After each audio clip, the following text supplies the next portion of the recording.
Good morning, everyone. I'm just about to go do a workout, but I've got some sourdough situations on the go here. What do I got? So this is my discard from the sourdough loaf I'm starting this morning, which I think it might just not be warm enough in here. I don't know, this sourdough journey can be frustrating. This is the starter that I fed that I'm going to continue to, keep going. This is a starter that I fed to give to my friend that Brian is going to split today to start his own because he's frustrated with my process and wants to perfect it himself, that we're going to keep going to give to my friend. This is old discard that I'm going to use this morning to make sourdough discard English muffins. And I made this recipe for the first time a couple of weeks ago and they are fantastic. So it's busted out of its little jar, but so I'm going to use that to make English muffins. And we're also going to have sourdough discard pancakes today, hence the need for a workout and then a snowshoe. But I'm just kind of experimenting with all of the different things that you can make with the discard, because not only can you make great sourdough, at some point I'm going to, but you can make really cool foods with the discard. But I'm just like in awe of this one here. Look at the bubbles in there. Pretty cool. The sourdough discard English muffin recipe that I'm going to use is by Tammy Spencer from Scotch and Scones. It does take a bit of time because you have to leave time for the traditional yeast to rise, but the process actually is really easy. It's mostly just time consuming. So I'm going to take you through the process in hopes to inspire you if you have sourdough discard. This is an awesome recipe. It makes a lot of English muffins, but I've frozen them and then we just take them out of the freezer when we want to eat them, and of course eat them fresh after they're made. So let me take you along for the ride. Okay, so it first calls for 1 cup of sourdough starter discard unfed at room temperature. So this is my most fresh discard, so I'm going to use that. And it's got nice bubbles in it still. And this is what my leftover discard. I also have another one of these in the fridge full, so I might just actually have to discard it. That's hard to do.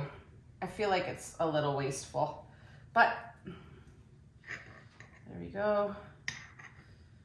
1 cup of sourdough discard.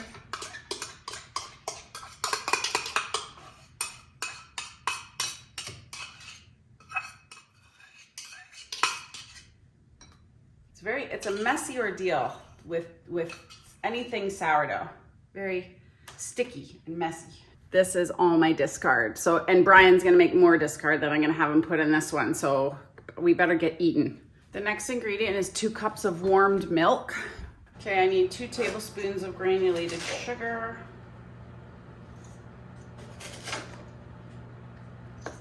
1 tablespoon of active dry yeast, so I use the Fleischmann's Traditional.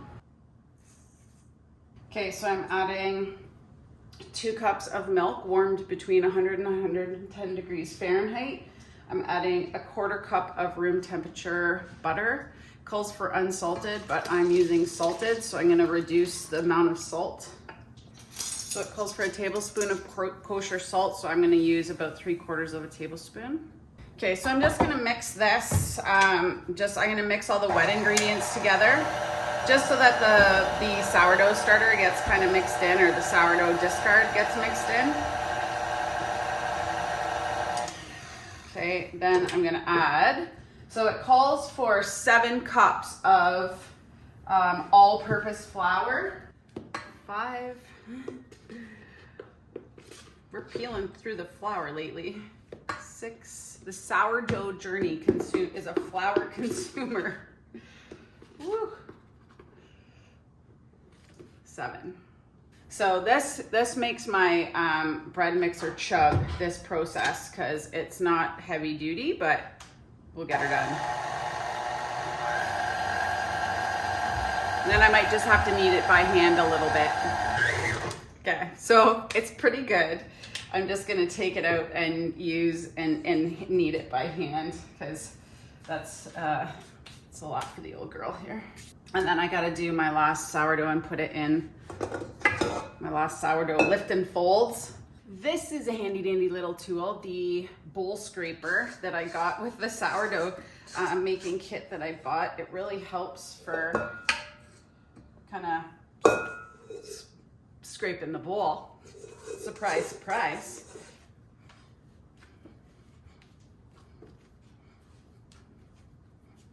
I actually do quite like kneading by hand.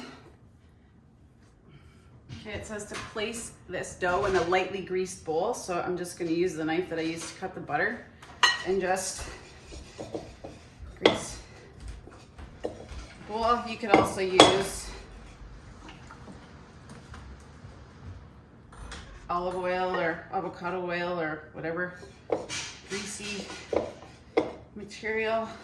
It's -20 here this morning, so I'm very excited for a snowshoe. I like the cold snowshoes with the girls in the morning. We enjoy our time. Okay, so plop that in. Going to cover with a wet towel.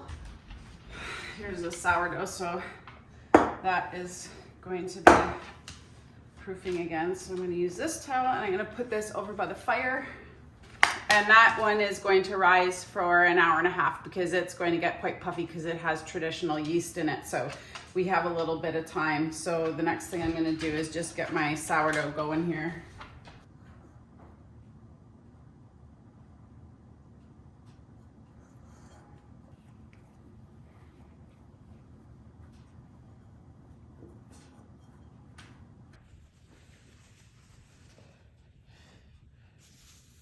Okay, our dough has risen nicely. As you can see, I had it over by the fireplace. So the next step is to turn it out onto a lightly floured surface and divide it. So I have to divide it into 2 pieces, which I'm going to roll out to about 1/4 to 1/2 inch thick. But the first thing it says is just to, I never know what a lightly floured surface looks like. But the first thing is just to kind of fold it out, basically.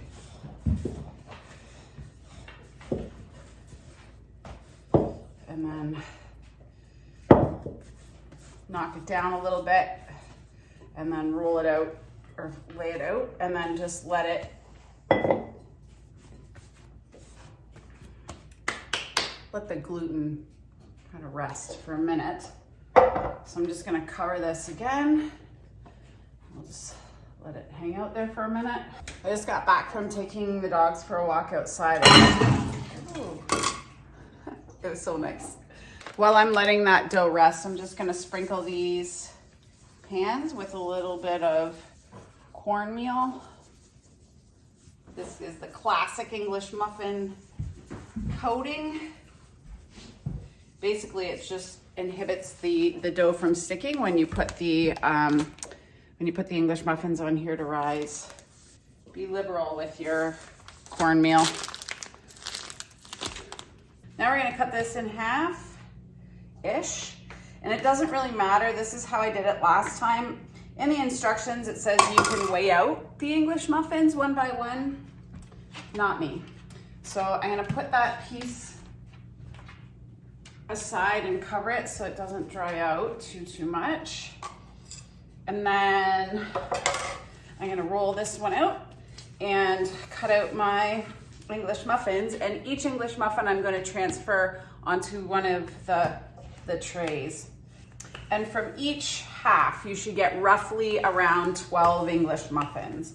I made way more last time. It made, I don't know, like definitely more than 24. I might have made 30, but I feel like I'm probably just going to get 24 here. And then I just use this little ring cutter to cut out the English muffins.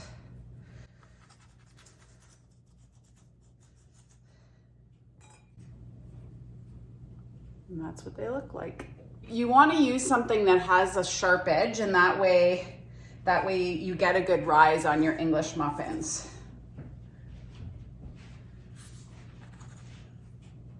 So you want to get a cut edge like this and not a squished edge.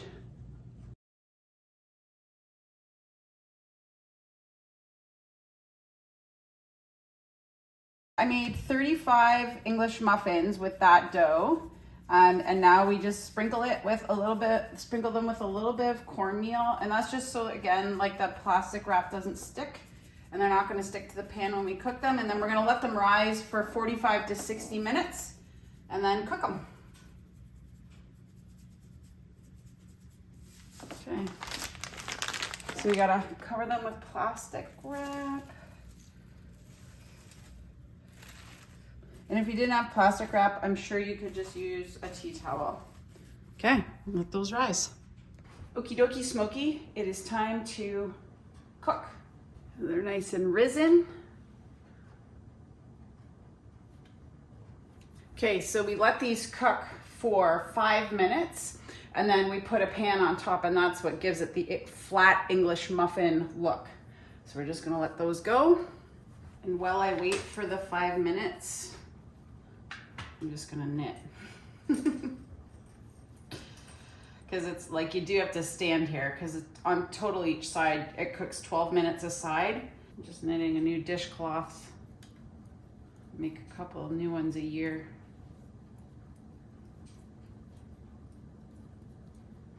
I should just say here that I've got the griddle set to 350. And if you didn't have a griddle, you could easily use a frying pan or a cast iron skillet. I think a cast iron skillet would work really well, but this thing works amazing. I was kind of worried it was gonna burn, but honestly, it provides even heat and like the results are stellar. So I highly recommend. And you can see how much they're rising right now during the cooking. It's pretty awesome.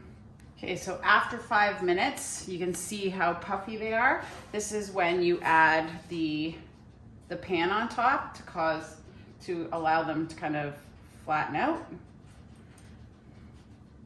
And we cook it for 7 more minutes until we flip it. Before you put the pan on, spray it with cooking spray, just so it doesn't stick to your muffies. Okay.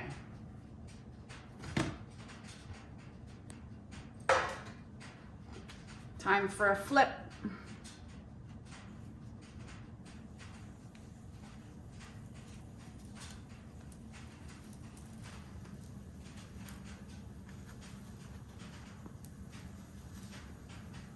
And we cook them for 12 more minutes on this side. Okay, it's been 12 minutes on this side, and to make sure they're done, you just take a temperature of the inside and you want it to be around 190. And we're there. So they are done. Perfect. So I'll take these off and put the next batch on. There you go. See? Both sides? They look good. Mm-hmm.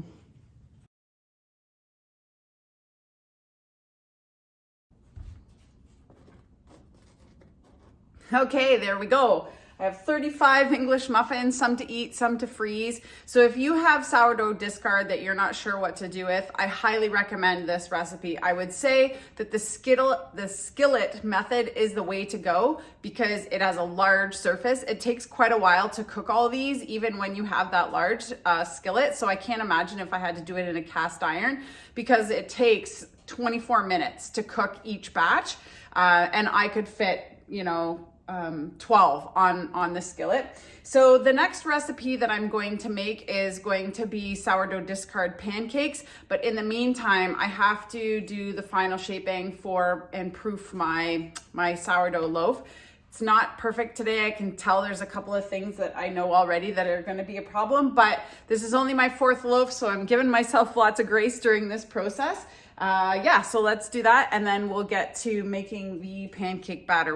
Brian and I had the pancakes last weekend or the weekend before, and they were amazing. So I highly recommend. I will link all of the recipes, so for the English muffins and the pancakes in the description box below if you're interested. So the recipe that I'm using today is called the sourdough discard pancake recipe by the Sugar Geek Show, and I will link it in the comments or in the description box below. And it calls for 1 cup of sourdough discard. And it's not at room temperature, which is not ideal, but it'll do. It calls for 1 3/4 cup of milk.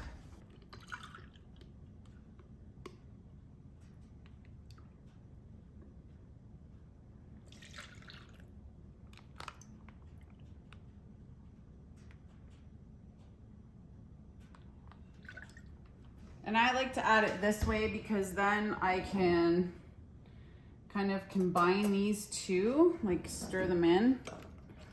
Because I whisk this together, and with the sourdough starter in there, or the discard, it gets kind of lumpy. So it's good to kind of whisk the wet together and get that kind of dissolved in there. I'm also going to put in my eggs. So it calls for 2 large eggs. Where am I pulling from? Over here.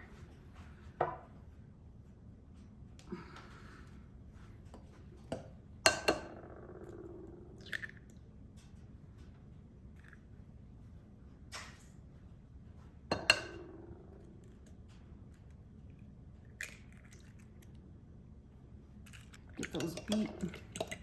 And then mix it all up. It calls for 2 tablespoons of canola oil, but I'm going to use avocado.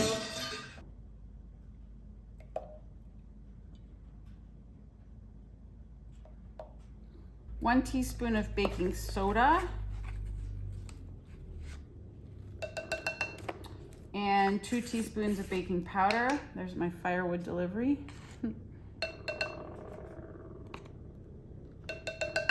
3 tablespoons of sugar.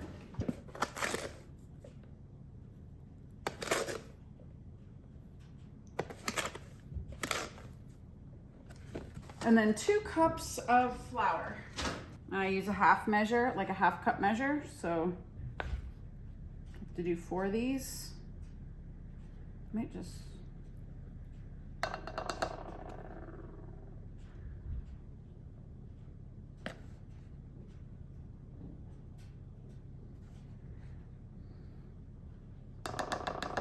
Okay, give that a whisk.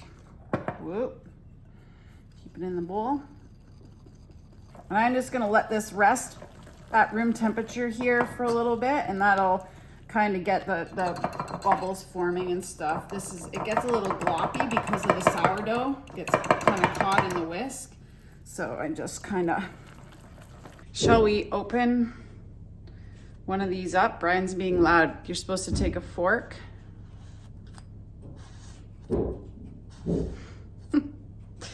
It's always fun trying to do this when other people are working, but here we go. Let's see. So I just poked a fork through.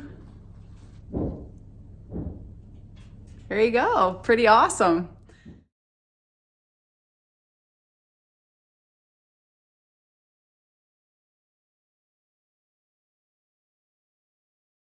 All right, guys. Well, there you have it. Nice stack of sourdough discard pancakes, 35 English muffins, and a lot less sourdough discard. Hope y'all have a great day. Thanks for watching, and we'll see you next time.